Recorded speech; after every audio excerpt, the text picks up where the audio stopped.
Peut-être pour quelqu'un ce matin. Vous savez, Dieu me met à cœur de transmettre à quelqu'un de quoi as-tu peur. Je ne sais pas qui c'est. Ça peut être une personne, ça peut être toi, ça peut être tout le monde. Mais à la question de quoi as-tu peur, que pourrais-tu répondre sincèrement? Imaginez un instant que vous êtes seul face à Dieu. Vous êtes seul face au Maître, seul face à Christ. Et que Christ, en ce moment, en ce jour, te demande de quoi as-tu eu peur? Il a déjà posé cette question à ses disciples dans le livre de Matthieu 8. Je pense à partir du verset 26. Vous retrouverez que lorsque la Bible dit qu'ils étaient sur une barque et il y a une tempête qui s'est mise à souffler. Et lui, pendant qu'il dormait paisiblement, tranquillement, les disciples étaient déjà surexcités. Et quand le maître se lèvera, il dira simplement de quoi avez-vous peur? Et il rajoutera, pour ceux qui connaissent le passage, homme de peu de foi.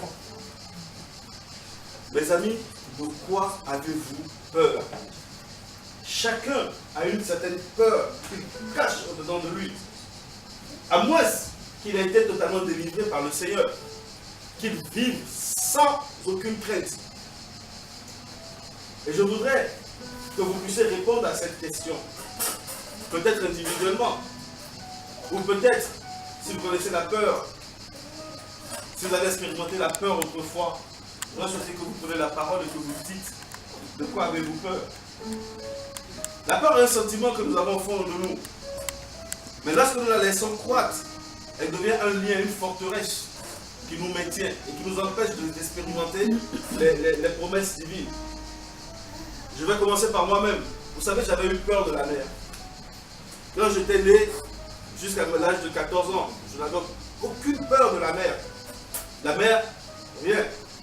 Et pour ceux qui me connaissent, j'ai vécu surtout le long de la côte de l'Atlantique. Et quand je parle de la côte de l'Atlantique, ça n'a rien à voir avec la Méditerranée. Je ne sais pas à Guadeloupe, vous avez quelle mer? La Méditerranée, c'est la mer. Atlantique. Donc les Caraïbes, je ne sais pas, mais je sais que tu connais un peu l'océan Atlantique. Oui. L'océan Atlantique, ce n'est pas la Méditerranée. La Méditerranée, à la limite, c'est comme un petit lit dans lequel tu peux aller te coucher tranquillement. Mais dans l'océan Atlantique, non. Il suffit juste de comparer les sardines de l'Atlantique et les sardines de la Méditerranée. Les sardines de la Méditerranée sont toutes luisantes. Tu as l'impression qu'il y a une petite pellicule d'or, de peinture. Elles brillent.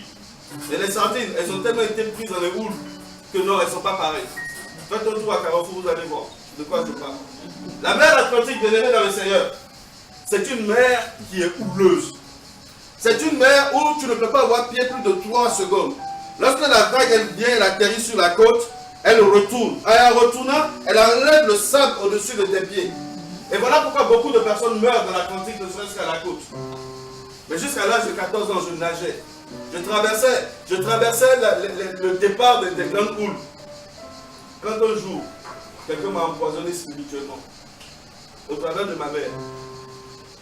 Vous savez, les chrétiens, souvent en Afrique, nous sommes, même d'ailleurs les chrétiens de par le monde, nous sommes friands des prophéties, nous sommes friands de qu'est-ce que dit le Seigneur, qu'est-ce que voit le Seigneur. Et il y a des gens qui sont spécialistes aussi, hein, des prophètes des nations, et j'en passe, des visionnaires, et j'en passe. Nous étions donc dans une communauté chrétienne en train de faire une réunion. Lorsque j'étais en train de me baigner, j'avais que 14 ou 15 ans, et ce charlatan a été voir ma mère et lui a dit que la sirène des eaux, Mamie Atta, me réclamait, et que si elle me laissait toujours me baigner dans la mer, que je mourrais par la mer de toute façon. Que Dieu lui a révélé que ma mort passera par la mer. Et étant tout enfant, ma maman me l'a ressorti cru. Je peux vous assurer que jusqu'à il y a 1 an, j'avais peur de la mer encore. Demandez à mon épouse, même la petite Méditerranée, je dis sur le lit, mon orteil ne touche pas. Parce que j'étais lié par la peur de mourir. Et j'en rigolais des fois.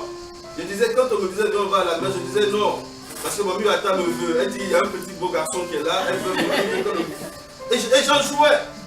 Mais j'avais peur. Je vous dis, mais quand je vous parle de la peur, j'avais peur. Je ne pouvais même pas monter même dans un bateau. Il y a quelqu'un qui m'a invité pour aller faire un tour sur l'océan, sur la Méditerranée. Ce n'est pas l'océan, c'est la mer Méditerranée. sur la Méditerranée. J'ai dit oui. Et quand j'ai dit oui. Seigneur, tu vas libérer de cette peur. Alléluia. Il y a des gens qui ont peur de prendre l'avion, mes amis. Et ils ont des peurs justifiées. Ils ont peur de la mort. Ils se disent, mais c'est un oiseau géant, un oiseau qui ne vole pas, un oiseau qui ne prend pas son envol tout seul. Mais imaginez un instant que si jamais le commandant de bord était un chrétien que Dieu veut rappeler à lui parce qu'il a fini sa tâche, mais qui va prendre soin de l'avion? Comment l'avion va atterrir? Donc même pour une bonne raison chrétienne que je suis, je me dis, mais si l'autre qui est au commandant, le pilote est appelé par Dieu, ça veut dire que nous tous nous allons cracher et mourir.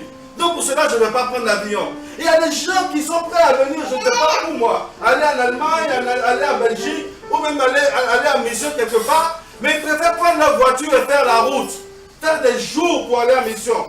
Or, c'est réglé en quelques secondes par avion. Là, tu vas prendre 2 jours pour aller, je ne sais pas moi, en Tchécoslovaquie, tu vas peut-être prendre une demi-journée pour y être en avion. Mais je dis même n'importe quoi, parce que c'est quelques heures. Pour aller en Guadeloupe, il vous faut combien de temps? 8 heures, il ne faut pas 24 heures. Mais imagine, j'ai peur de l'avion, je vais aller en Guadeloupe. C'est parce que j'ai peur de l'avion que je vais prendre un bateau? Non. Je peux conduire et là où la mer, j'ai un obstacle, je vais aller en Angleterre, je vais prendre l'Eurotunnel, ou comment vous appelez ça? Eurostar. Et même pour aller, comment on appelle ça, au Maroc, en Algérie, les gens conduisent leur voiture jusqu'au bord, la voiture embarque le port, et quand ils traversent la mer, ils reprennent sa voiture. Et il y a des gens qui ont peur de prendre l'avion à ce point. Mais pourtant, ils sont chrétiens. Je ne sais pas pour vous. Moi, je sais pour moi. Oui, j'ai eu peur de la mer pendant des années. Peur du fleuve. Même en pirogue, je ne peux pas prendre. Des fois, je regardais à la télé, vous savez, ceux qui partent en vacances, ils prennent les bateaux, ils passent sur la mousson, ils traversent les Rhônes et tout ça. Même ça, j'avais peur.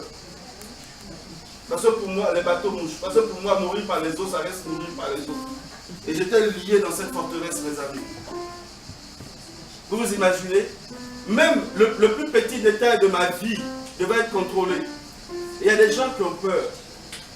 La peur est comme une petite boule qui compresse les organes à l'intérieur. Les gens ont peur. Allez en psychiatrie, vous allez en rencontrer.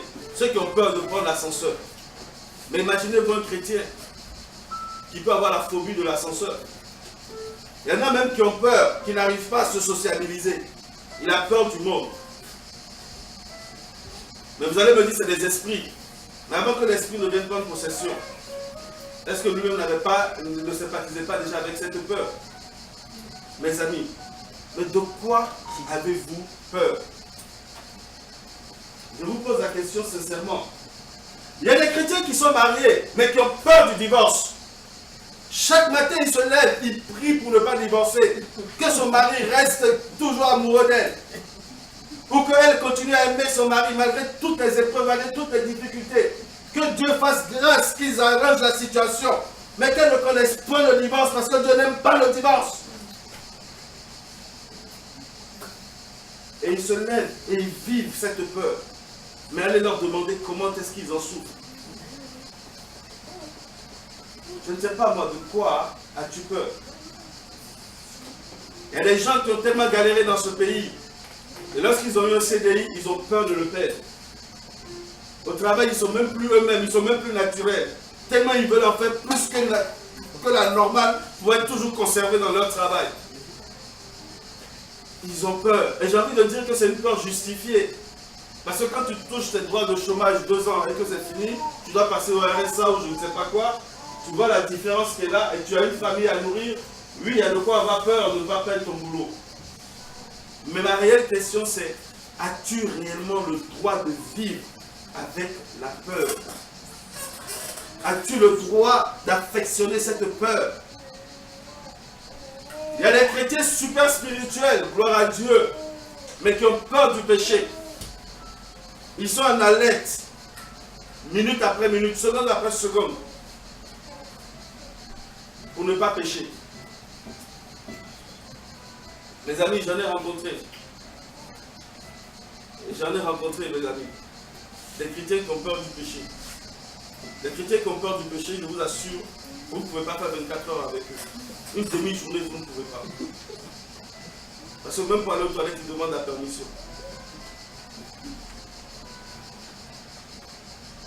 Mes amis, de quoi avez-vous peur?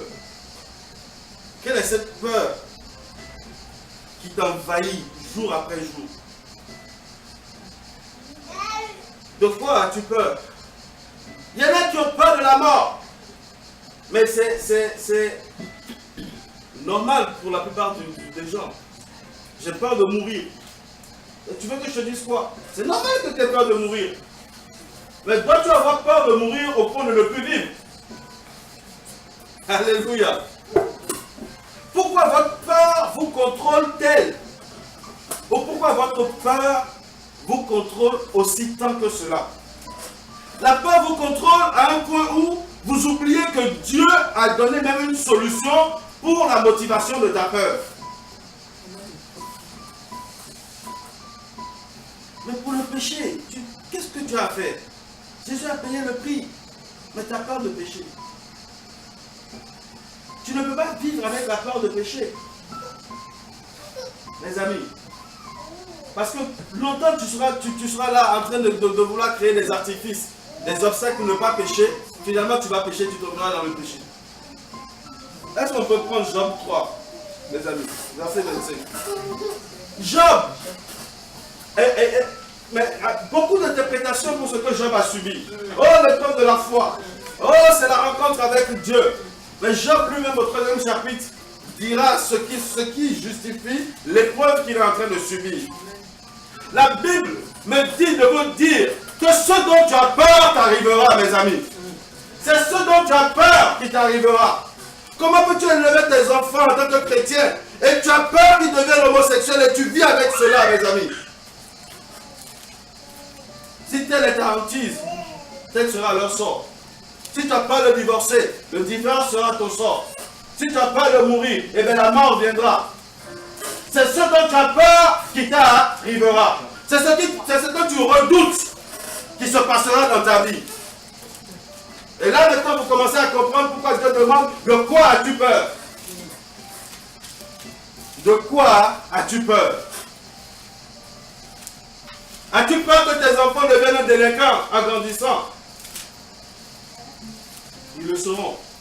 Pourquoi? Parce que tu aurais alimenté cela toi-même, mes amis. Tu aurais ouvert cette porte. Job avait peur que sa femme meure. Job avait peur que ses enfants partent un jour. Job avait peur de perdre toute sa richesse. Et lorsque Dieu a permis que Satan l'éprouve, il s'est saisi de ce qui lui faisait peur. Alléluia. De quoi as-tu peur? Job 3, verset 25. 26. C'est ça? Voilà. Vas-y, tu peux lire. Job 3, verset 25. Ce que je crains le plus m'arrive et ce que j'appréhende le plus m'atteint. Je n'ai pas eu. Amen. Je n'ai pas eu de paix, je n'ai pas eu de repos ni de calme depuis que ce qui m'est arrivé. Amen, amen. Tu as d'autres à ce moment, c'est ça? Tu peux la lire. Dans ta vie. Mes amis, que redoutez-vous le plus? Lâcher prise. Dieu me demande de vous dire de lâcher prise. Pour ceux qui luttent avec le péché, ceux qui ont peur du péché, je vous conseillerais de lire Romains 7, mes amis. De quoi avez-vous peur? Mes amis, de quoi avez-vous peur? Quelle est ta crainte? Dis-moi ta crainte et je te dirai quelle est la solution que Dieu a prévue dans sa parole pour toi. Lâche prise. On a peur de la mort. La mort, la mort, la mort. Mais vous savez ce que le psalmiste répond? Il répondra: mort, où est ton aiguillon? Et Paul dira avec fierté qu'il a vaincu la mort. Et il citera ce passage dans le livre de Romains: mort, où est ton aiguillon? Alléluia. Tu es chrétien. au lieu de vivre pour le Seigneur, au lieu de laisser ton cœur battre pour le Seigneur, afin d'accomplir la mission que Dieu t'a destinée, tu as peur de la mort. Tu as peur de mourir. Et tu passes à côté du plan de Dieu pour ta vie. Mais Dieu dit, mort, où est ton aiguillon? La Bible dira dans le livre d'Hébreux 2 qu'il a participé au sang et à la chair. Afin de faire quoi? Afin d'anéantir le pouvoir de la mort. Hébreux 2.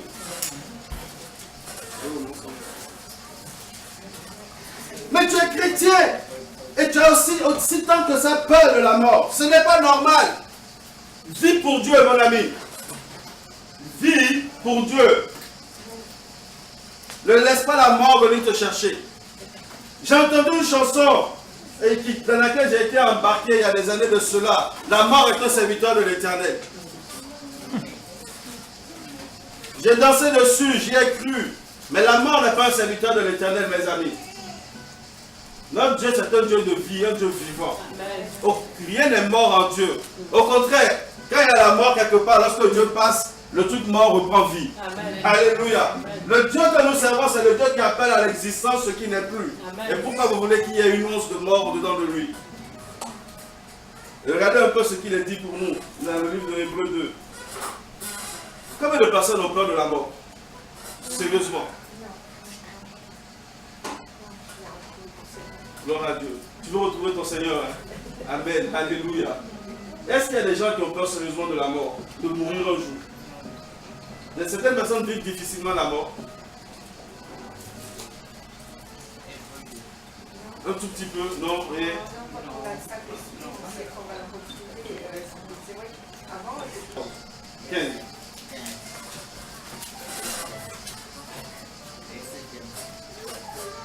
Juste avant de lire, encore une dernière fois. Donc personne ici n'a eu peur de la mort, n'a peur de mourir. La manière de mourir. Alléluia. La manière de mourir. Vous savez, la manière de mourir en dit non si tu es chrétien ou si tu ne l'es pas. Alléluia. La manière de mourir témoignera si tu es chrétien ou si tu ne l'as pas été réellement.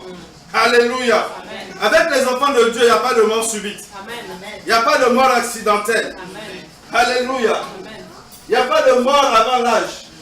Je n'ai pas envie de faire une apologie sur la mort. Hein. Mais je dis bien que Dieu nous aide, mes amis. Amen. On va faire une petite parenthèse pour répondre à tout ça là. C'est pas grave. On va faire une petite parenthèse. Hébreux 2, verset 14 à 15 nous dit quoi? Et ce qui délivra tous ceux qui, par crainte de la mort, étaient toute leur vie retenus dans la servitude. Vas-y, maman. Car sûrement, ce n'est pas à des anges qui viennent à non, t'as sauté le 14. 14, hein? Il faut le 14? Oui, le 14. Ah, d'accord. Ainsi donc, puisque les enfants participent au sang et à la chair, il a également participé lui-même afin que par la mort, il a anéanti celui qui a la puissance de la mort, c'est-à-dire le diable, et qui délivra tous ceux qui, par crainte de la mort, étaient toute leur vie retenus dans la servitude. Amen. Ceux qui par la crainte de la mort ont été retenus par la servitude. Vous voyez encore, ce dont tu crains risque de t'arriver. Parce que ce que tu crains constitue, et que tu alimentes, constitue une forteresse dans laquelle tu te retiens.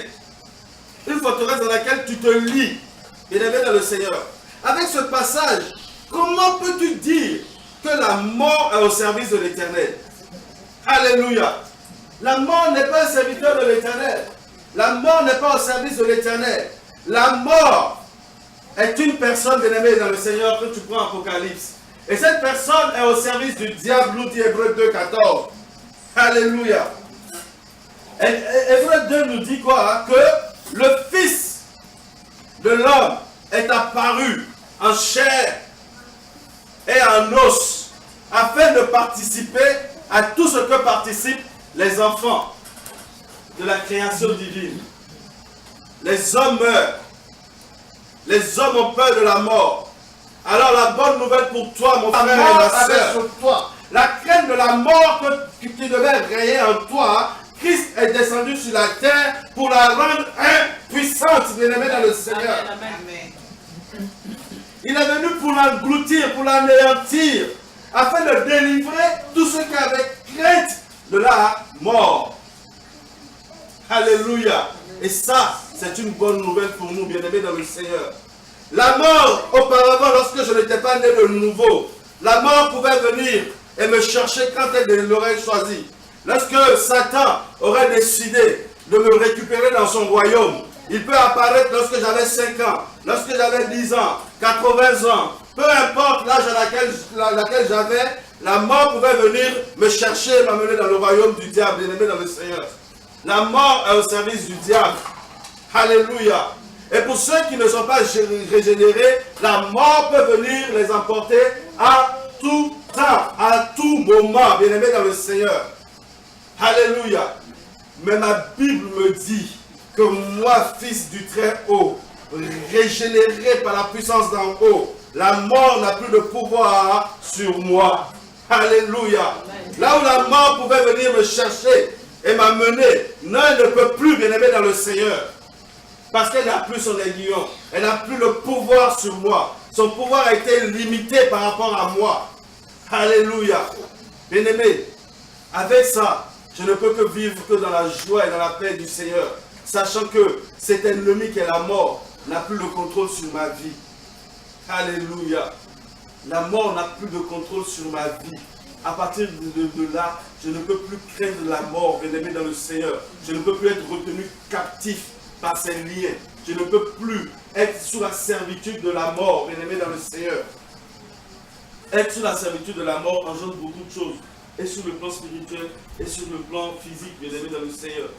Beaucoup de choses meurent dans la vie. Alléluia. Voilà pourquoi tu ne peux pas comprendre que tu es un enfant de Dieu, tu es chrétien. Mais tu as tellement peur de la mort que tout ce que tu fais même ne vit pas. Tout ce que tu fais même physiquement, tout ce que tu touches même physiquement a une odeur de mort. Des projets d'entreprise, des projets de création, de commerce qui meurent à l'état fœtus. Ils n'ont même pas le temps de venir prendre vie. Bien-aimé dans le Seigneur, la mort, elle n'a plus de pouvoir sur toi, mon frère. Elle ne peut pas venir te chercher quand elle aurait décidé de venir te chercher, mes amis. Alléluia. Et c'est la bonne nouvelle de la parole de Dieu. C'est le prix que Christ a payé. Alléluia. Dieu s'est fait homme à ton image pour venir vaincre la mort pour toi, bien-aimé dans le Seigneur. Pas pour lui, parce qu'il est éternel. Il ne meurt jamais. Pour mourir une fois, il a dû être un homme. Alléluia. Et malgré qu'il soit mort, la mort n'a pas pu le contenir. Le 3e jour, la mort l'a vomi. Alléluia. Alléluia. Alléluia.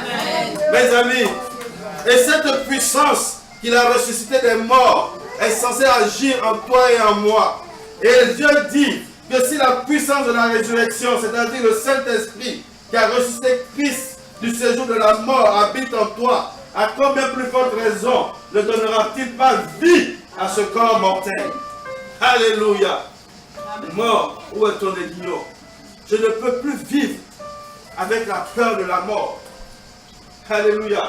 Vous savez, c'est le péché qui change tout. Là, je pense que dans Romains 3, au verset 26 ou 25, il est dit que tous sont péchés. Alléluia. Romains 3, 23. Car tous sont péchés et sont privés de la gloire de Dieu. Alléluia. Mais quel est ton rapport au péché? Tout est lié au péché et à la vie que tu mènes, mes amis. Tu ne peux pas confesser Christ et t'adonner au péché 24 heures sur 24 et dire que tu bénéficies de la protection de Dieu. Tu bénéficies des promesses du Seigneur. Il y a quelque chose qui ne va pas. Vous savez, les premiers hommes ont vécu des années. Vous connaissez Mathusalem, vous connaissez Abraham, vous connaissez Jacob, vous connaissez j'allais dire Israël, Isaac. Alléluia. C'est des gens qui ont vécu plus de 100 ans. Vous vous imaginez? Plus de 100 ans. Ils n'ont pas souffert de vieillesse. Hein. Ils marchaient bien encore. Ils opéraient en affaires. Ils croissaient. Alléluia. Alléluia. Les premiers ont vécu même 500, 900 ans. Mathusalem. Tu veux vivre comme ça? J'ai envie de te dire non. 900 ans. Non. Aujourd'hui, tu as qu'à regarder un peu. Alléluia. Quand tu prends le psaume 91, prenons-le, je n'ai pas le verset en tête. La Bible, Moïse donne une réponse. Moïse dit, les anciens ont vécu jusqu'à 600 d'années. Mais nous, à cause de l'abomination grandissante, à cause de la pratique du péché, bien aimé, nous allons vivre entre 70 et 80 ans, du temps de Moïse. Dieu lui-même dira, déjà à partir de Genèse 5, il voit que non, l'homme pratique tellement le péché, il aime tellement le péché, qu'il jugera que c'est même plus bon que son esprit demeure en lui. Verset 10, Psaume 90, verset 10. Le Psaume 90. Les jours de nos années s'élèvent à 70 ans.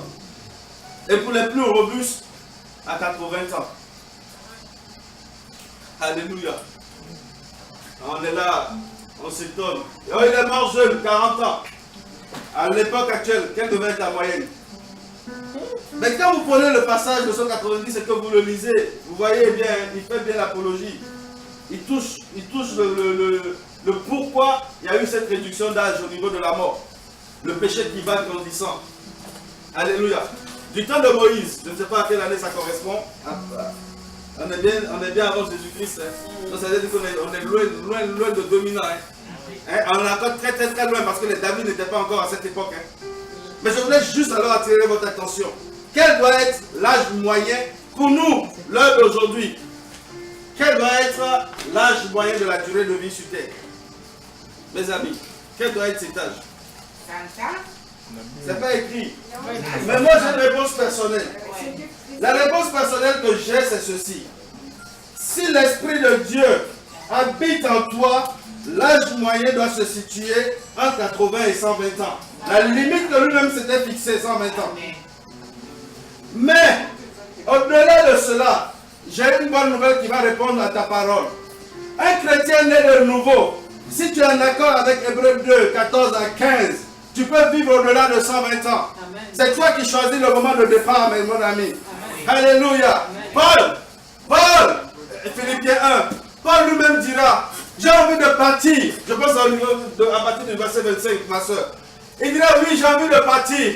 Il me tarde de rejoindre le Père. Mais quand je tourne la tête, je vois qu'il y a beaucoup de choses que je n'ai pas fini d'accomplir.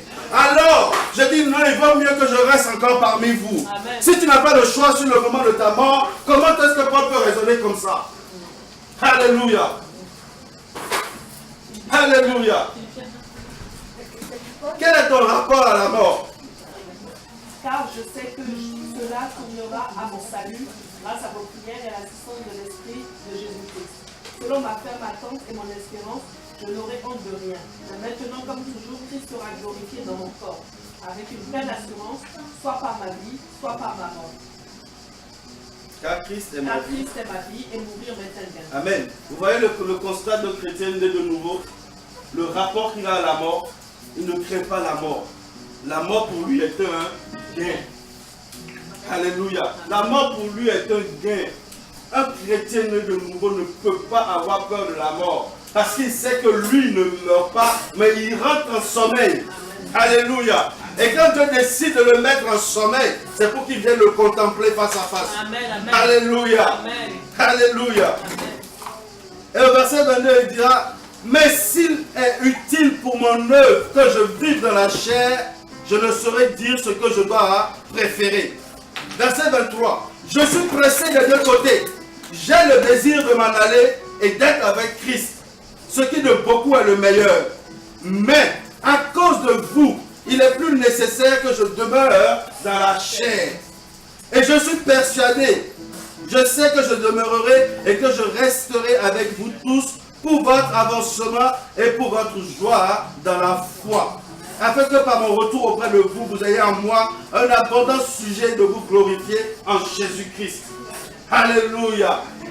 Alléluia. Tu as vu la réponse à ce que tu disais? Oui, tu avais hâte de partir, rejoindre le Père. Et il le dit, si tu rentres en sommeil, tu seras avec Christ. Il le dit, il le sait. Alléluia. Mais il dit, non, mais attention.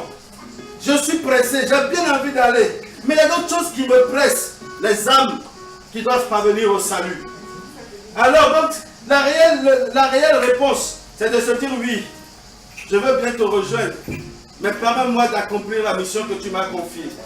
Aide-moi à accomplir jusqu'au bout, à finir la tâche qui m'a été incombée par toi. Alléluia. On n'est plus dans des dispensations d'âge. On est dans une dispensation de mission. Alléluia. La Bible dit que Dieu te rassasie de vie, de jours de vie. C'est-à-dire qu'il faut que tu sois rassasié du jour de vie. Si à 40 ans tu es rassasié, arrête de manger. Non, bien, après il y a la gourmandise et tout. Hein. Mais pourtant on ne meurt pas tout de suite. Hein. Mais la Bible dit les gloutons ne lutteront pas du royaume des cieux. Alléluia. Je ne donne pas une excuse à la gourmandise. Alléluia. Mais quand tu es rassasié, qu'est-ce que tu fais? Tu arrêtes de manger. La Bible dit, je pense que même là tu vas encore le voir, dans le psaume 90, c'est toujours dans la suite. Hein. Si tu es rassasié, le nombre de jours de vie. Alléluia. Si tu estimes à 50 ans que tu n'es pas rassasié, continue. Si à 90 ans tu n'es pas rassasié, il est où le problème? Mais continue à vivre. Alléluia. Tu n'es pas rassasié, pourquoi tu veux t'arrêter? Mais avant cela, c'est de savoir si tu as accompli la tâche qui t'a été incombée. La mission. Est-ce que tu as rempli la feuille de route que Dieu t'a donnée? Alléluia. On va hâter le jour de l'enlèvement. Seigneur, viens apparaître tout de suite pour que nous puissions aller. C'est égoïste et les autres. La Bible dit, faites de toutes les nations des disciples. Oh, on a 2000 ans, Internet. Est-ce que tu crois que dans le plus profond village de la nouvelle Papouasie, vous ne savez pas comment ça s'appelle là-bas, est-ce que les gens ont reçu Christ? Mais qui te dit que la parole n'est pas partie partout? Mais si c'est la parole polluée, tu crois que Dieu va s'établir sur la parole polluée? À Montpellier, dans les bâtiments partout, les gens ont besoin d'un retour à la parole sérieuse. À ce qu'on leur représente le véritable Christ. Ce que Dieu est, ce qu'il veut que nous sachions qu'il est pour nous. L'espérance qu'il a mise, elle a été corrompue. Et vous croyez que Dieu viendra enlever un certain groupuscule de personnes qui sont pressées de l'enlèvement? Si tu es pressé de l'enlèvement, lève-toi et commence à bâtir pour le royaume des cieux. Amen. Alléluia. Commence à presser le retour à l'évangile véritable. Le retour à l'acte des apôtres. Le retour à la connaissance de la parole de Dieu qu'avaient les aînés de la foi. Alléluia. Tout est écrit. Voici un aîné de la foi, un rapport à la mort. Si toi-même tu l'ignores, retourne encore à la méditation de la parole. Parce qu'il y a beaucoup de choses que moi j'ignore encore dans la parole. Et je demande à Dieu encore de me nourrir davantage. En priant et en faisant garde de ne pas garder toutes ces connaissances que pour moi, sinon ça sera vain et nul. Alléluia. Alléluia. La mort, le rapport à la mort. Un sujet tabou, souvent on n'aime pas en parler. Mais si on n'en parle pas, comment est-ce qu'on peut connaître ces choses-là? Il faut être rassasié du nombre de jours de vie avant de partir. Mais bien avant ça, Paul a dit, est-ce que tu as fini? Est-ce que tu as fini avec les âmes que Dieu te confie à gauche et à droite? Et lorsque le jour de la mort est arrivé pour Paul, parce qu'il y a certaines personnes qui vont nous taxer par des interrogations peut-être après, surtout pour les gens qui regardent les vidéos à gauche et à droite, on va essayer de répondre à une question bien avant. Lorsque, vous savez, Paul a décidé le jour de son départ. En tout cas, le moment venu pour lui de partir, il a décidé. Après, le choix par lequel tu dois partir, ce n'est pas ça le plus important. On va revenir là-dessus. Quand on va prendre 2 Timothée 4, il dira, 2 Timothée 4, à partir du verset 6, il commencera à dire, car moi, je sers déjà de libation, et le moment de mon départ approche. Je ne sais pas s'il y a d'autres versions qui sont plus directes ou plus concrètes que cela. Alléluia. Vous savez, Paul, c'était quelqu'un d'extraordinaire, à qui Dieu a eu beaucoup de grâce. Vous savez, le passé ne compte pas. Mais c'est la disposition de ton cœur, c'est Jeannette. Paul, il a été persécuteur de l'église, ma soeur. Il a tué les chrétiens, il les recherchait, même en plein jour, avec une torche allumée, rien que pour les zigouiller. Mais regarde la grâce que Dieu a faite de sa vie après. Le passé importe peu, mes amis. Le passé importe peu. Dieu n'a pas besoin que nous vivions dans le remords. Mais Dieu veut de nous une repentance sincère. Que nous nous détournions de notre passé. Que nous nous accrochions véritablement à lui. Afin qu'il fasse de nous ce qu'il attend. Voici un persécuteur de l'église qui a été ravi, il dira jusqu'au 3e ciel. Et il nous dira, mais ce que vous savez, je suis extraordinaire à vos yeux. Mais je ne vous ai même pas donné une moitié des révélations. La plupart des révélations même que j'ai reçues m'ont été interdites de vous livrer. Alléluia. Et on veut parler de quoi et de qui, mes amis? La disposition de ton cœur. Dieu te révélera des choses. Dieu t'utilisera. Alléluia. Il y a une chose entre connaître la parole de Dieu et la mettre en pratique, la garder et la mettre en pratique. Alléluia. Le peu que tu connais, établis-toi là-dessus. Vis-la, pratique-la, et tu verras comment Dieu va faire le reste avec toi. Alléluia. Quelqu'un d'extraordinaire, il était ce Paul. Quelqu'un d'extraordinaire. Vous savez, la libation, c'est autant ancien, autant des sacrifices. C'était... Non. Bah, c'est comme une offrande en fait. C'était la dernière offrande qui venait sceller l'offrande générale, hein, qui dégageait une odeur. Et donc,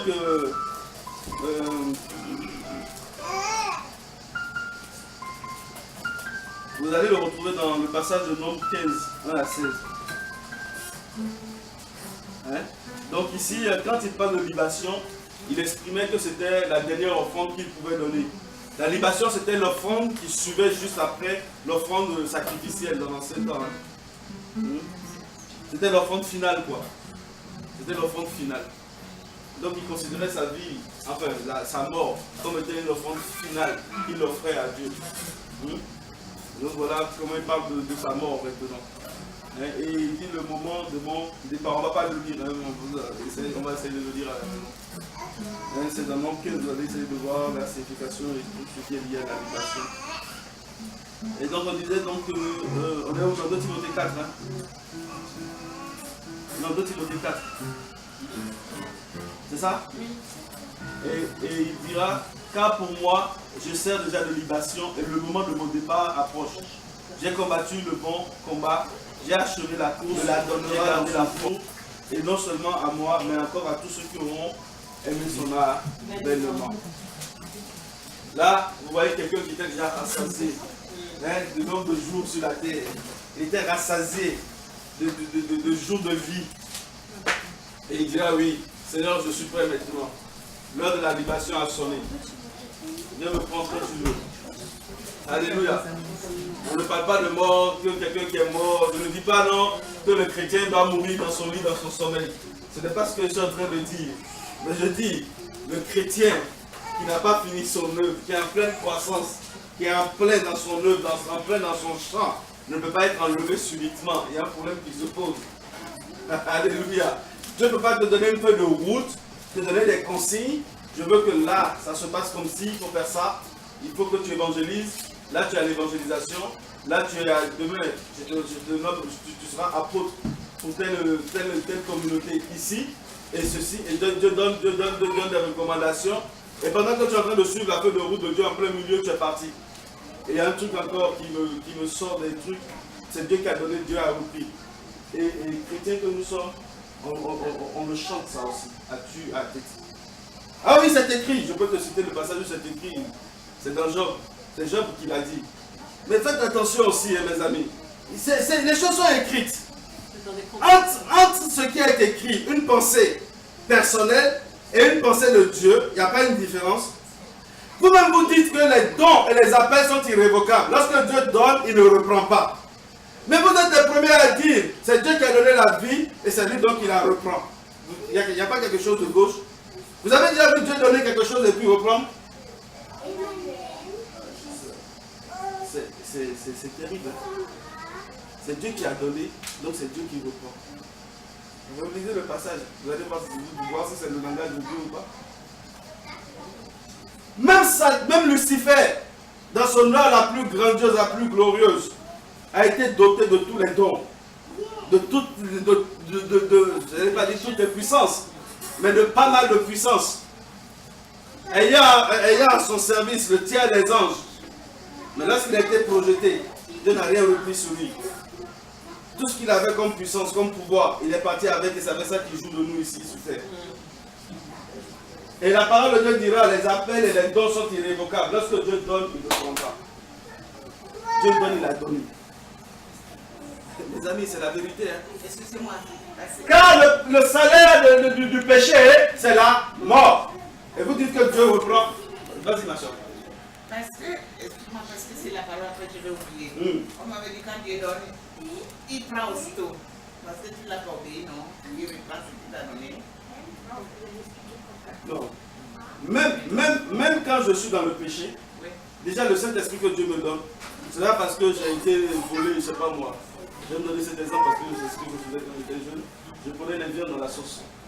Elle a fait, la casserole, tu sais, parce que souvent, quand on est... Je ne vais pas peut-être généraliser, mais vous savez, les Africains, quand ils réussissent un peu, ils sont un peu bizarres. Hein. À table, quand on fait la bonne casserole, tu as les quoi là, dans le vent, tu as les poissons, le crabe, la viande, tout. Et puis bon, on va s'asseoir pour manger, mais c'est le papa qu'on sert en premier. Le papa doit être bien rempli de viande, et vous, on va vous donner des petits morceaux, des trucs comme ça. Et mais vous voulez quoi? Mais quand maintenant, moi je faisais mon plein de viande. Ça peut paraître dérisoire, mais c'est la vérité. Je ne veux pas avoir honte de mon passé, j'ai été comme ça. Mais Dieu m'a délivré. Hein. Amen. Mais il y a des gens qui le font. Oui. Même s'ils sont chrétiens, malgré tout, après on dirait non, c'est la kleptomanie. Il n'y a pas de kleptomanie dans le Seigneur. Il n'y a pas de kleptomanie, que c'est sa kleptomanie, malgré qu'il soit lui le papa. Mais mes amis, si Dieu ne m'avait pas délivré, mais malgré que je sois marié et que je donne même l'argent de la popote, je vais offrir encore la casserole pour prendre la viande. Mais surtout que, attention, voilà, je fais un petit clin d'œil, chérie. Qu'en Europe, on fait attention au nombre de grammes de viande. Ah, protéines, 200 grammes. Ah, mais Doudou, t'as déjà pris 3 morceaux. 2 morceaux, et ceci et cela. Et vous allez être surpris que les maris aillent prendre la viande dans la sauce de la casserole. Attendez. Alléluia. Mais d'un moment, je voulais répondre simplement en te disant que même s'il m'arrivait de pécher, tout de suite, j'étais détourné de l'argent par exemple. Au travail, quelque chose, je ne sais pas. Je prends un exemple concret, je cherche un exemple qui peut te parler, mais je ne le vois pas. J'ai menti, voilà. Je mens tout de suite à l'assemblée. Je mens tout de suite. Je ne vais pas tomber raide mort. Parce que Dieu va d'abord me donner le temps de me répondre. Hein? De me répondre. Parce que Dieu est un Dieu d'amour. Dieu veut que les âmes soient sauvées. Et Dieu sait, lui-même ayant participé, comme on lui l'a dit, au sang et à la chair, il connaît les difficultés et la tentation. Donc, il veut toujours te donner le temps de revenir à lui. Et qu'est-ce qu'il va faire? Il ne va pas enlever le Saint-Esprit au-dedans de moi. Au contraire, il va le laisser pour que le Saint-Esprit puisse me ramener à lui. Mais lorsque je ne vais pas vouloir le faire et continuer sur ma mauvaise route, aller de péché en péché, alors le Saint-Esprit vous dira, mais moi je suis là pour régner dans un temple saint et propre. Si le temple est sale pour lui, ma place n'est pas là. Quelqu'un a dit un jour que le Saint-Esprit sont vraiment très propre. Donc, c'est parce que j'ai péché tout de suite, que j'ai fait une faute tout de suite, que Dieu m'abandonne et que Dieu me tourne le dos, ou que Dieu me lave les mains. Et il donnera l'exemple même de Judas. Il dira, si seulement Judas, après avoir trahi le maître, s'était repenti, il aurait eu une place auprès du Seigneur encore. Mais il s'est nourri de remords, il n'est pas revenu vers Dieu. David, lorsque David a péché, il a pris la femme de son soldat, Bathsheba. La Bible dit qu'il a enceinté. Mais lui-même, lorsqu'il fera la prière, je ne sais pas si c'est le psaume 53 ou 51, Daniel. 51. Amen, merci les amis. Donc dans le psaume 51, lui-même à un moment donné, il dira, ne me retire pas ton Esprit Saint. Ah, il avait déjà tué, il avait tué le monsieur, il a pris sa femme et il enceinte en plus. Mais si le péché tout de suite devait te faire quitter la présence de Dieu, comment après tout ça, successivement, il peut dire, ne me retire pas ton Esprit Saint? Tu ne parles pas la présence de Dieu tout de suite. Je ne dis pas ça pour nous conforter les uns les autres dans le péché. Dieu a horreur du péché. Mais je dis, si seulement il t'arrivait de tomber un jour, ne te trouve pas sale au point où tu ne peux même plus t'approcher de Dieu et demander repentance, demander un nouveau départ. Un nouveau départ pour ne plus recommencer. Et si tu avais vraiment l'Esprit de Dieu dedans de toi, je pense qu'aussitôt que tu le fais, l'Esprit de Dieu te retourne ton cœur vers Dieu. Il te met à l'aise. Il te fait prendre conscience de la faute. Lorsque Dieu donne, il ne reprend pas. Il n'a pas un cœur d'homme. L'homme, lorsqu'il donne, il te guette encore par la fenêtre pour voir qu'est-ce que tu fais avec ce qu'il t'a donné. Il t'a donné, lui-même il dit, c'est un héritage. Je ne vais pas le partager à ma mort, je ne vais pas lui laisser un testament pour qu'à ma mort vous vous battez et que ceci, que cela. Bon, toi je te donne la maison qui est au Japon, toi la maison qui est aux États-Unis. Mais lui-même il est là encore, il contrôle. Qu'est-ce qu'il fait sur le terrain? Qu'est-ce qu'il fait sur la maison? Oh, il gère mal, hein. Il fait...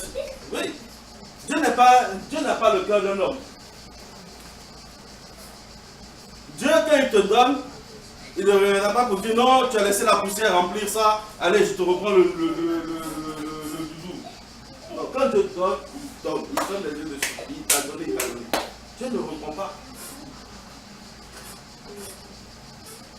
Oui, vas-y. Mais peut-être qu'on voulait dire certainement, comme tout à l'heure, Dieu est souverain, c'est lui qui donne la vie et c'est lui qui la reprend. C'était dans ce sens-là la parole de Dieu. Mais c'est ce que je dis justement. Dieu est souverain. Dieu donne la vie. Est-ce que déjà, lorsque Dieu, il faut revoir même déjà les intentions de Dieu, hein, l'objectif de Dieu. Regarde un peu déjà. Je vais le prendre un peu déjà au milieu, après je vais repartir au début. Nous chrétiens, quelle est l'espérance de tout chrétien? Est-ce de mourir ou est-ce de vivre l'enlèvement? Vivre l'enlèvement. Vous savez, il y a 2 ou 3 personnes dans la parole de Dieu à qui Dieu parle de, il a repris la vie.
retour.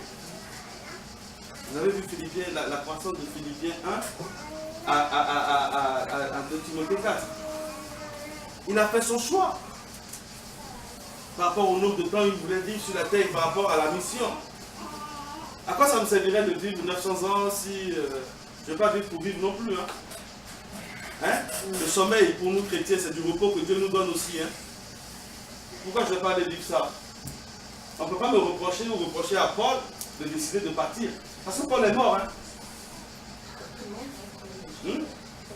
Il voulait de ce repos. Il a été prendre son repos auprès du Père.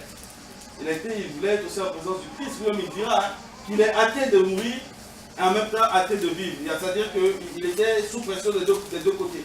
Mais quand il a estimé qu'il a fini son truc et qu'il était rassasié du nombre de jours de vie, il a décidé de partir. Il a dit, je monte comme une libation maintenant. Prends-moi, Seigneur.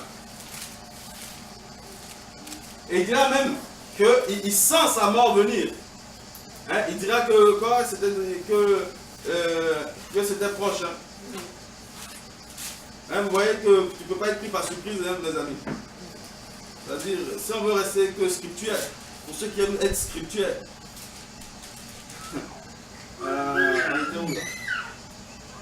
mon départ approche. Le moment de mon départ approche. Il ne pouvait pas être cueilli par surprise. Parce qu'il était au contrôle de tout. De tout. Ouais, j'aimerais le dire aussi. Hein. Je veux partir.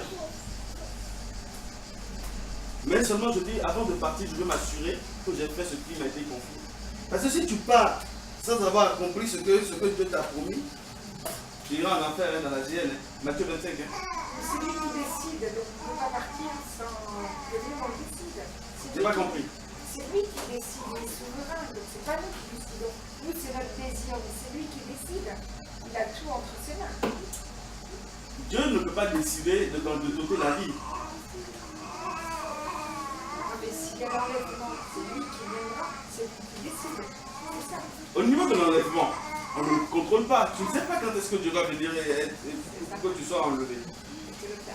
Mais si tu veux vivre jusqu'à l'enlèvement, en estimant que tu n'es pas rassasié de vie, pourquoi pas? Mais après, la réelle question est de savoir, déjà ton corps,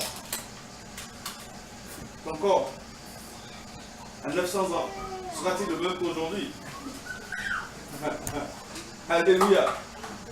Alléluia. L'enveloppe dans laquelle nous sommes, elle parle aussi pour nous. Il y a des maladies qui n'existaient pas du temps de Moïse, qui existent au jour d'aujourd'hui à cause du péché. Ah, on peut en citer quelques noms. Hein. Des maladies que les hommes ont contractées parce qu'ils se sont rapprochés des animaux dans des rapports abominables. Et qui nous tuent comme, je ne sais pas moi, quelqu'un qui écrase des fourmis. Et on veut parler de ce corps qui va rester longtemps comme ça, sans subir tout ça. La dégradation. On est né de nouveau, mais notre corps n'a pas changé. Le corps, Dieu a payé le prix du corps, mais pour une autre dispensation. C'est-à-dire que tu vas hériter dans notre corps. 1 Corinthiens 15, quand tu vas le lire correctement, tu vas comprendre. Il dit que Dieu a payé le prix pour qu'on ait un corps glorieux. Mais ce corps glorieux, tu ne le connaîtras que lorsque tu seras enlevé ou lorsque tu mourras. Donc avant cela, tu resteras que dans ce corps qui sent lorsque tu sues, ce corps qui a besoin d'aller aux toilettes, et si tu n'en trouves pas, tu vas faire sur toi, tu vas empester. Oui, ce corps a été racheté, mais l'enveloppe là, tu restes dedans. Et ça te rappelle, lui, qu'il ne faut pas être orgueilleux toute ta vie. Oui, tu n'as pas à avoir de l'argent comme moi, tu as plus que moi, tu n'as pas à avoir, je ne sais pas moi, je ne sais pas, plus que moi, mais tu es toujours dans la même enveloppe que moi. Et les conditions qui feront qu'on se réunira te rappelleront que tu n'es pas plus grand que moi finalement. C'est ça. Le corps incorruptible dans 1 Corinthiens 15. Il a payé le prix pour le corps. Mais en attendant, nous sommes encore dans ce corps-là. Donc ce corps est sujet à la maladie. Ce corps est sujet à la vieillesse. Et donc c'est normal qu'à un certain âge, tu subisses les effets de ce corps. Celui qui est passé de chantier en chantier, à conduire des pelleteuses, à creuser le sable pour les routes, le goudron, je ne sais pas moi. Il n'aura pas, au moment de vieillir, la même capacité d'être plus en forme que moi qui suis passé de bureau en bureau.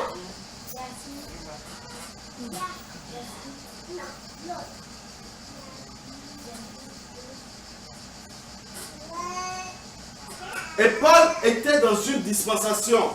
C'est-à-dire que c'est une question de notion de connaissance de la parole de Dieu. Là. Et lui savait ce que Dieu voulait pour les hommes. Et il a choisi de vivre cela, de l'accepter comme étant vrai. Et il a conduit, il a vécu comme ça jusqu'à la fin des temps. Et ceci est la base et ce qui est vrai. Mais maintenant, la façon dont tu vas mourir dépend de Dieu maintenant. Si Dieu veut que tu partes en martyr, tu partiras en martyr. C'est pas parce que Étienne a été... Je comprends ce que tu voulais dire, mais la façon dont tu le poses n'est pas vraie. Parce qu'aujourd'hui, moi je te dis qu'en tant que chrétien régénéré, si je décide de demeurer dans la parole de Dieu, dans la mise en pratique de la parole de Dieu, à manifester la foi de Christ, la mort ne me surprendra pas. J'y crois. Les gens peuvent ne pas y croire, mais moi j'y crois en ce que j'ai reçu. Je crois en Christ en moi. Quelqu'un sur qui la mort n'a pas de pouvoir est en moi. Pourquoi vous voulez que la mort vienne me surprendre? Il y a quelque chose d'anormal, je vous dis. J'irai même loin. Celui qui n'a jamais été malade est en moi. Pourquoi vous voulez que je sois malade? Amen. Si je suis malade, il faut que j'aille fouiller dans ma propre vie. Il dira dans Romains 8 que tu cites, il dit si l'esprit qui a ressuscité Christ de la mort habite en toi, il donnera la vie à ton corps. Ça veut dire ce que ça veut dire. Alléluia. La Bible dit dans 1 Corinthiens 3 que le Seigneur c'est l'esprit et l'esprit est Dieu. Alors lorsque la Bible me parle de l'esprit en moi, la Bible me dit que Christ en moi. Christ en moi, l'espérance de la. Ce n'est plus moi qui vis, c'est Christ qui vit en moi. Comme un Christ qui n'a jamais été malade, vit en toi et tu es sujet à la maladie comme ça. Il y a des maladies qui viennent pour glorifier le nom de Dieu. Il y a des maladies qui viennent. Qui arrivent et tout. Il veut partir en libation. Mais il n'est pas mort dans son lit. Hein? Paul n'est pas mort dans son lit. Paisiblement. Alléluia. Pierre. Décapité. Il a été guillotiné à Rome. À Rome, à la prison. Il a été guillotiné. Vous comprenez? Il était prévenu de ce voyage. Agabus a dit, n'y va pas. Si tu vas, voici ce qui t'arrivera. Il sort sa ceinture. Et il s'attache, il dit, si tu vas, tu seras lié comme ça. Il aurait pu échapper, il aurait pu ne pas y aller. Mais je te dis, rassasié de vie, de jours de vie, et ayant fini sa mission, décide d'aller trouver du repos auprès de son maître. Tu veux quoi? Peu importe après.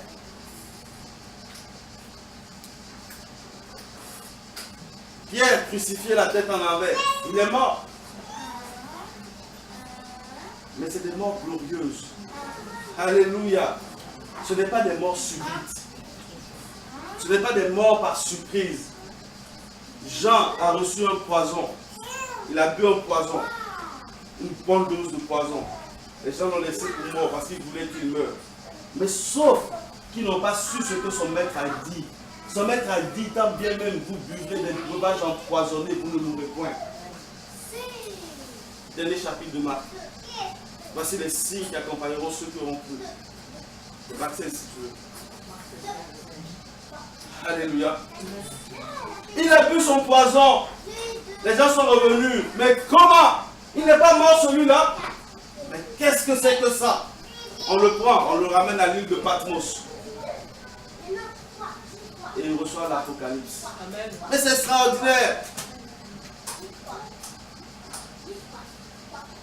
C'est extraordinaire.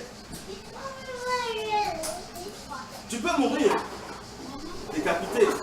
Mais ça sera pour la gloire de Dieu. Alléluia. Parce que là où on te décapiteront, pardon, là où on te décapitera, là, le nombre de conversions qu'il y aura, tu l'ignores. Tu acclameras. Parce que tu pourras, tu seras dans la présence de Dieu, que tu feras ça quand c'est ta mort. Vous savez, Paul, Pierre, comme le fond ne veut pas les lapider à des endroits, et que Dieu leur a dit de partir, ils sont partis. Combien de fois, à d'autres endroits, Dieu leur a dit ne bougez pas, ils sont restés. Quelque part, ils ont été même lapidés, ils ont été laissés pour morts. Pourtant, ils n'étaient pas morts. À un endroit, on dit non, on les fait entrer dans une corbeille, on les fait descendre dans un panier de la fenêtre pour qu'ils puissent prendre la fuite. Le plus important, c'est de dépendre du Seigneur. Ce n'est pas parce que Étienne, il prêchait l'évangile et qu'il s'est fait lapider sous le contrôle de Paul, que ce n'est pas qu'il n'était plus chrétien ou qu'il est mort subitement ou pas. Non, parce que ma Bible me dit que les cieux lui furent ouverts et il a vu Jésus se lever pour lui. Voilà pourquoi je me réconforte et je dis oui, il y a des moments où Jésus se lève pour moi. Parce qu'il y a certains chrétiens qui croient que Jésus est assis éternellement sur le trône et qui ne bouge pas, il reste assis. Non, il y a des moments où Jésus se lève pour toi. Il y a des moments où Jésus se lève pour toi, ma soeur. Il y a des moments où Jésus se lève de son trône pour intervenir dans ta vie, pour intervenir dans ce combat, pour intervenir dans ce qui te lie. Alléluia. Il se lève pour anéantir ce que les hommes ont dit sur ta vie. Il se lève. On n'a pas un Dieu paresseux qui se la coule douce. Il sait se lever pour nous, au moment où on doit. Pratiquons la parole de Dieu. Vivons la parole de Dieu. Annonçons cette parole-là. Accomplissons la feuille de route que Dieu nous a confiée.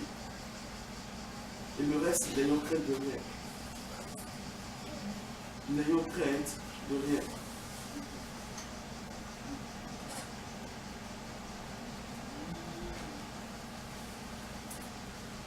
Je vais finir cette intervention s'il n'y a pas de questions. Pourquoi as-tu peur? Job 3, verset 25. C'est ce dont tu as peur qui t'arrivera. Élevez vos enfants sans crainte. Vous savez, la Bible dit que la foi bannit la crainte.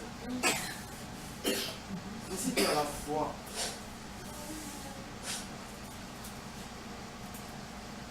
que tu es dans le véritable, tu es dans la vérité, pourquoi tu peux craindre sur l'avenir de ces petits enfants qui sont en train de grandir? Oh, la Bible dit que ces enfants sont la prunelle des yeux de l'Éternel. Ces enfants sont près de Dieu pour toi. Si tu as un petit souci ou d'éducation, dis à celui qui t'a prêté les enfants d'intervenir, il interviendra. Tu ne peux pas avoir peur. Oh, mais parce qu'on a légalisé, c'est pas encore l'homosexualité, que mes enfants peuvent. Il y a des chrétiens qui ont peur, ils ont des peurs, mais ils ont des peurs. Je comprends qu'ils aient peur. C'est même justifié, je suis le premier à le dire. Mais ce que je refuse, c'est de vivre dans une forteresse.